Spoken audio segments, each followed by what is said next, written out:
नमस्कार प्यारे विद्यार्थियों, आप सभी ध्यान दें कि हमारा जो टॉपिक चल रहा है अलंकार का। तो अलंकार में देखिए बहुत अधिक अलंकार होते हैं, लेकिन आज हमारे यहाँ पे ये जो अलंकार है वो प्रेक्षा, इसके बाद आपको मुश्किल से एक या दो अलंकार पढ़ने, बाकी अलंकार क्लियरली पूरा हो जाएगा। आप 11th-12th में जहाँ तक भी अलंकार काव्य खंड में आएंगे वो सभी आपके पूर्ण हो जाएंगे और आप ठीक प्रकार से उन्हें याद भी कर पाएंगे, समझ पाएंगे। तो देखिए अभी जो अलंकार पढ़े जा रहे हैं उत्प्रेक्षा, इसके हमने लास्ट वीडियो में नीचे मैंने नाम लिखा था उत्प्रेक्षा पढ़ने के लिए। अब बात कर रहे हैं हम यहाँ पे जो हमारा उत्प्रेक्षा है, तो नाम देखिए मैं कह रहा हूँ कि अलंकार के नाम से ही हमें अर्थ निकालना होता है। उपमा है तो उसमें आप जानते हैं कि छोटी वस्तु की बड़ी वस्तु से या साधारण व्यक्ति की विशेष व्यक्ति से तुलना करते हैं, उसके बराबर से मानते हैं। यमक में दो शब्द आते हैं, दोनों का अर्थ अलग अलग होता है। यमक चमक से बात कर रहे हैं। श्लेष में एक शब्द है, बार बार अर्थ बताता है, ठीक है। उससे पहले अनुप्रास था, तो वो सब अब धीरे धीरे उसमें सब में अर्थ था। यहाँ थोड़ा सा अलग है। वो अलग कैसे है? देखिए उत्प्रेक्षा नाम दे दिया है अलंकार, तो ये वास्तविक अलंकार अलग है। बाकी लगभग अलंकारों में उसके नाम से ही आप अर्थ निकाल सकते हैं। तो यहाँ देखने की बात यह है कि उत्प्रेक्षा अलंकार किसे कहेंगे, जबकि बहुत अधिक काम आता है। ध्यान रखना है कि जहाँ उपमेय और उपमान, ये दो चीज मैं आपको फिर बता चुका हूँ और वापस सुन लीजिए। उपमेय क्या होता है और उपमान क्या होता है? उपमेय होता है साधारण व्यक्ति वस्तु, या इससे आप विशेष, ये विशेष से, ये विशेष है और ये विशेष से होता है, बात करते हैं। तो उपमेय साधारण व्यक्ति वस्तु हो गए और उपमान है विशिष्ट व्यक्ति वस्तु होता है। जैसे मान लीजिए जो मुख है वो उपमेय है और जो चंद्रमान है या चंद्र है वो उपमान है, ठीक है। तो चंद्रमुख, ठीक है, चंद्रमुखी, चंद्र के समान मुख वाली, चंद्र के समान चेहरे वाले। तो उपमेय तो मुख हो जाता है, चेहरा हो जाता है, वो उपमेय है, साधारण वस्तु, साधारण है। और उपमान विशिष्ट वस्तु होती है। जब एक छोटी या सामान्य वस्तु की बड़ी वस्तु से तुलना करते तब उपमा होता है। यहाँ पर क्या है कि उत्प्रेक्षा पड़ेगी, लेकिन समझने की बात यह है कि उपमेय क्या होता है और उपमान क्या होता है, बस यही हमारे को समझना देखना है। उपमान में क्या था कि आपने देखा कि ये अलग है, ये अलग है, इसकी यानी उपमेय की उपमान तुलना कर रहे थे। रूपक में क्या था? दोनों को एक कर दिया, रूप धर दिया, मतलब पता नहीं चल रहा है कि उपमेय कौन और उपमान कौन है। रूपक वो भी कैसे? अभेद रूप से, दोनों को इस कदर मिलाया जाए कि समझ में नहीं कि हमने क्या क्या मिलाया था, ठीक है। तो रूपक अलंकार का अलग कारण था। तो उपमा, रूपक और ये उत्प्रेक्षा, इन सब में आपको देखने को मिल रहा है कि उपमेय उपमान, उपमेय उपमान। तो मैं चाहता हूँ कि आप कंफ्यूज ना हो, परेशान ना हो, इसलिए ध्यान से सुनना है कि उपमा में जो है वो तो ये छोटी रहती है और ये बड़ी वस्तु है, और इसका हम इससे क्या करते हैं? तुलना करते हैं और दोनों की समानता बताने का प्रयास करते हैं। रूपक में दोनों को मिला जुला रूप कहते हैं कि उपमेय के ऊपर उपमान का आरोप हो जाता है, रूप धर दिया जाता है, ठीक है। जैसे कई बार आप देख रहे हैं कहीं जा रहे होते हैं तो वहां देखिए कोई कन्वर्शन कार्य आप हैं, आपके मित्र का घर बन रहा है, लेकिन किसी कारणवश वो घर काफी लंबे समय तक चल रहा है कि देखिए अभी करीब 1 साल हो गया है, उनका घर का कार्य पूरा नहीं हुआ है। तो आप उससे ऐसे कमेंट कर देते, मजाक कर देते कि अरे भाई ये ताजमहल का पूरा होगा। तो ताजमहल तो अपने बहुत सुंदर कृति का नाम है, बहुत सुंदर इमारत का नाम है। तो उस घर को आपने क्या मान लिया? ताजमहल। तो अरे भाई ताजमहल का पूरा होगा, ठीक है। तो वैसे आपको बता दो 12th क्लास के हिसाब से ये ताजमहल का पूरा होगा, ये व्यंजना से सत्य का उदाहरण है, ठीक है, ध्यान दीजिए।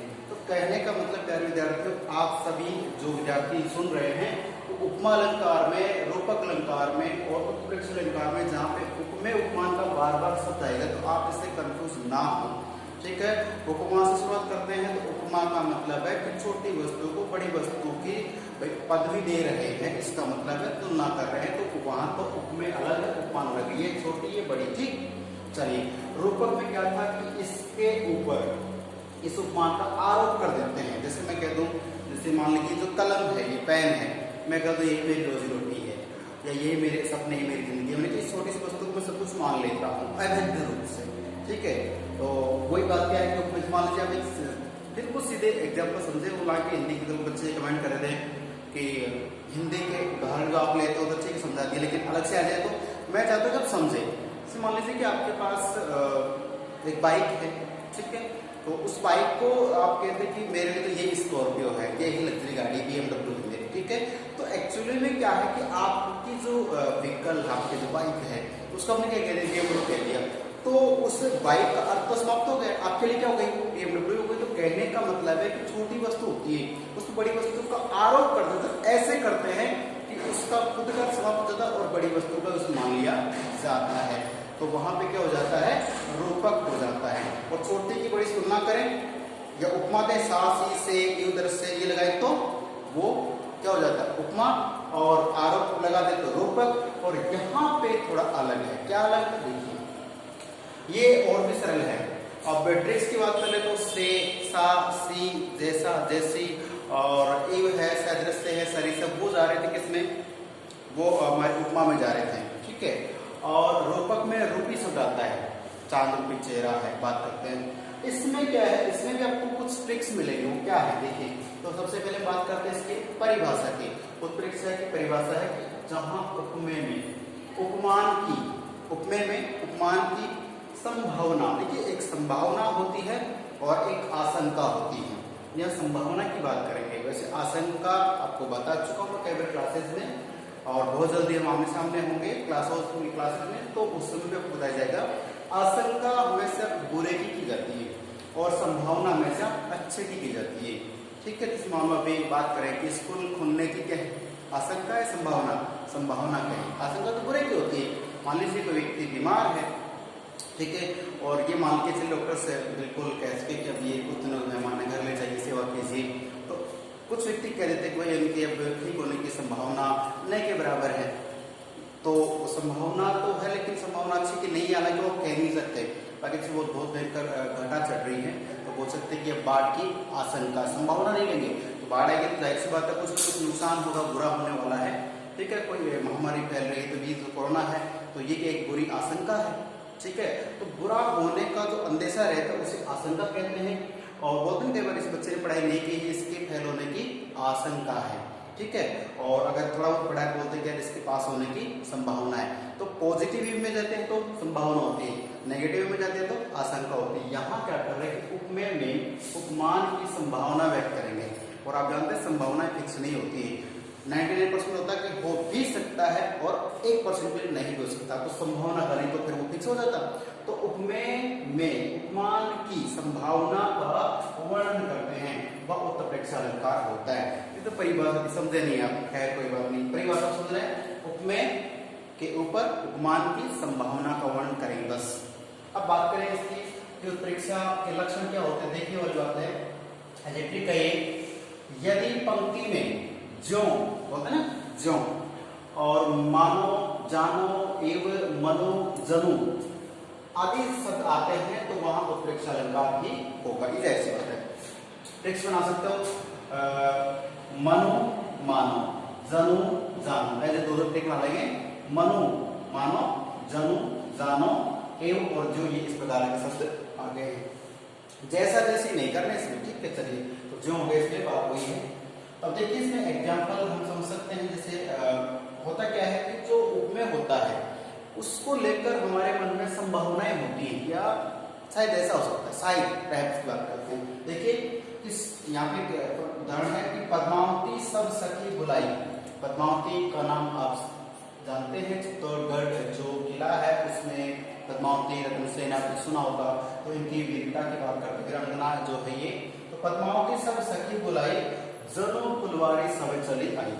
तो आप जानते हैं कि जब वहाँ पे रतन सिंह है, वहाँ खिलजी द्वारा बंदी बनाए जाते हैं, तो वहाँ उनका तो आना संभव सा लग रहा है। तो पद्मावती वहाँ क्या करती है, जौहर करने के लिए सभी सखियों को बुलाती है, अपने पास बुलाती है, और फिर वहाँ पे अग्निकुंड जला करके अपने आप को आहुति के रूप में देती है। जौहर उसे कहते हैं। जबकि इस रानी का, जब इस राजकुमारी का जो पति राजा है वो क्या करता है, युद्ध में मारा जाता है।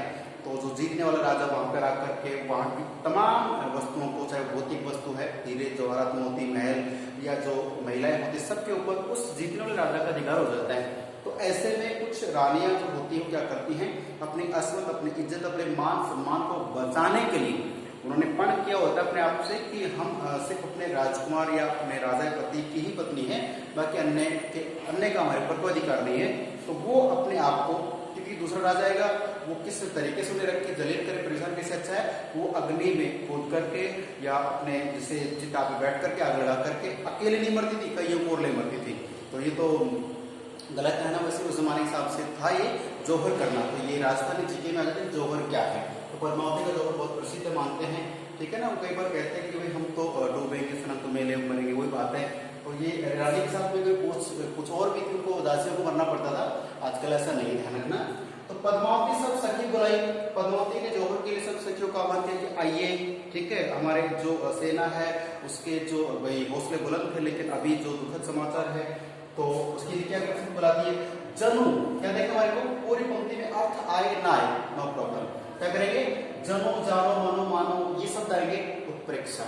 जनो फुलवारी सभी चाहिए, तो जैसे फुलवारी होती है, फूलों की बाड़ी जो होती है, एक छोटा बगीचा होता है, उसे फुलवारी कहा जाता है। जब फूल फूल लगे रहते हैं वहां जैसे फुलवारी फूल ले आते हैं घर में किसी उत्सव को भाई सजाने मनाने के लिए, उसी प्रकार से जैसे पद्मावती ने अपनी सखियों को, अपनी दासियों को, अपनी सहरानियों को बुलाया, तो दौड़ी भी ऐसे चली आई जैसे कोई फुलवारी सजाने की बात की हो। तो जनो को हम जैसे की बात कर रहे हैं कि जैसे फुलवारी को ऐसे सखी सब चली आई है, ध्यान रखें। तो ये हो गए जनो आते हैं, बन गया उत्प्रेक्षा अलंकार है। अब आगे बढ़ते हैं कि सोहत ओढ़े पीत पट श्याम सलोने गात, ठीक है। सोहत का मतलब भाई शोभा पाते हैं, ठीक है, और ओढ़े का मतलब ओढ़ना है, पट का मतलब होता है वस्त्र जो हम कपड़े पहनते हैं पट कहते हैं, ठीक है। चलिए, तो सोहत ओढ़े पीत पट, पीत का मतलब होता है पीला, हालांकि मैंने इससे रेक्टिफिकेशन आपको भी एग्जाम में दिए थे, ठीक है ना।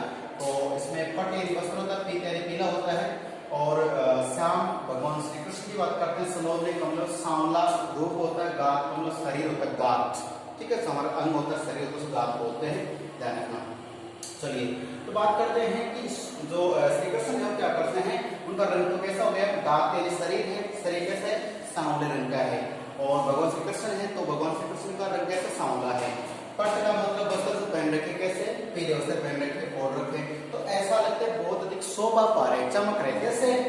अब वो कैसे लग रहे, वहां पे एक बात कर रहे हैं, क्या कर रहे हैं, देखिए उपमेय के ऊपर उपमान समान हो गए, मनो क्या गए यहाँ पे देखिए, मनो मानो बात हो रही है, मानो को या मानो, मानो नीलमणि, नीलमणि पर्वत का नाम है, नीलमणि पर्वत चट्टान पर आतप, आतप है देखिए, आतप प्रभात, जैसे कि सूर्य सुबह उदित होता है, तो सूर्य जैसे जैसे सुबह उदित होता है उसकी रोशनी थोड़ी गोल्डन कलर की होती है, पीली पीली रोशनी होती है। तो सुबह सूर्य उदय होता है तो उसकी रोशनी का जो फ्लेक्स गिर रहा है, ठीक है, जैसे मान लीजिए यहाँ पे श्री कृष्ण बैठे हैं, क्या पहन के, पीले वस्त्र पहन के बैठे हैं, तो जैसे उसका प्रकाश गिरता है, तो यहाँ पर ये अलग है कि जैसे सुबह सूर्य उदय होता है तो जो नीलमणि पर्वत है, नीलमणि नाम का पर्वत है, उस पर्वत के ऊपर जो सूर्य का, तो नीलमणि पर्वत क्यों कहते हैं, पूरा पूरा कालिक लगे हुए, काला सा रंग उसका, नीला सा है, तो उस नीले पर्वत पर जब सूर्य का प्रकाश गिरता है तो पर्वत कैसे दिखता है, थोड़ा सा पीला पीला सोने जैसा उसका रंग हो जाता है, वो सुंदर दिखता है। ठीक उसी के जैसा क्या हो रहा है कि भगवान श्री कृष्ण है, उनका रंग तो कैसे हो गया, नीलमणि के जैसे सांवला हो गया है, और जैसे सूर्य का प्रकाश पड़ता है तो वो पीला पीला होता है, उसी प्रकार श्री कृष्ण ने पीले वस्त्र पहन रखे हैं। तो पूरी पंक्ति का मतलब ये होता है कि देखिए जब सूर्य उदय होता है तो नीलमणि पर्वत का रंग भी सोने जैसा हो जाता है, वो सुंदर मनोहारी हो जाता है, जैसे ऐसा लगता है जैसे यहाँ पे श्री कृष्ण जो भगवान है उन्होंने उनका सांवला शरीर है, सांवला रंग का जो वर्ण है उसके ऊपर पीले वस्त्र जो पहन रखे तो वो ऐसे शोभा पा रहे जैसे नीलमणि पर्वत पर सूर्य का प्रकाश पड़ रहा हो, ठीक है। सूर्य तो हमें आश्चर्य कर लिया हमने, और मनो मानो जनो जानो की बात करते हैं, यहाँ पे क्या हो गया, हमारा उत्प्रेक्षा अलंकार हो चुका है। तो मैं चाहता हूँ कि प्यारे विद्यार्थियों जो अलंकार का टॉपिक है इसे आप हल्के में ना लें, सरल नहीं है, परिभाषा को पढ़ना पड़ता है। हाँ ये बात अलग है, अभी आप पढ़ रहे हैं तो आपको याद है, 15 दिन छोड़ दीजिए, फिर देखिए आप अलंकार किताब कॉपी में हमारे देखेंगे पढ़ेंगे तो मतलब गाय का बच्चा भैंस के, फिर भैंस वाला गाय के लिए छोड़ देंगे, कारण उत्प्रेक्षा के जो ये मैं पूछूंगा इसमें कुछ और आप बताएं कुछ और। इसका मतलब है कि प्लीज इन चीजों को वीडियो आप 2 बार देखें, पहले समझें कि कहाँ क्या लिखा हुआ है, फिर इसको एज इट इज कॉपी में नोट करना है, और फिर इसका जो टेस्ट होता है पूछ जाता है तो आप सहज उत्तर दे सकते हैं। अभी जब मैं बच्चों से पूछता हूँ तो बहुत अच्छे रिस्पॉन्स मिलते हैं, बहुत अच्छा आंसर देते हैं बच्चे, तो बड़ी खुशी होती है, बच्चे कुछ सीख रहे हैं, क्योंकि ये अलंकार बड़े बड़े जो एग्जाम्स आते हैं उनमें पूछ जाते हैं, वहाँ पे हम गलत कर लेते हैं, ऐसा आप ना करें। इसलिए आपसे दरख्वास्त है, विनती है कि आप अलंकार के टॉपिक को ठीक से पढ़ें, आपके पास मैम के नोट्स भी होंगे, वीडियोस भी हैं, तो प्लीज ठीक से पढ़ना है, ध्यान से सुनना समझना है, समस्या है तो पूछना जरूर है। तो इसके बाद हमारे 1-2 दो अलंकार बचे जो अपनी क्लास में करा देंगे आपको, ठीक है। तो फिर मिलते हैं अगले वीडियो में, तब तक के लिए नमस्कार, धन्यवाद।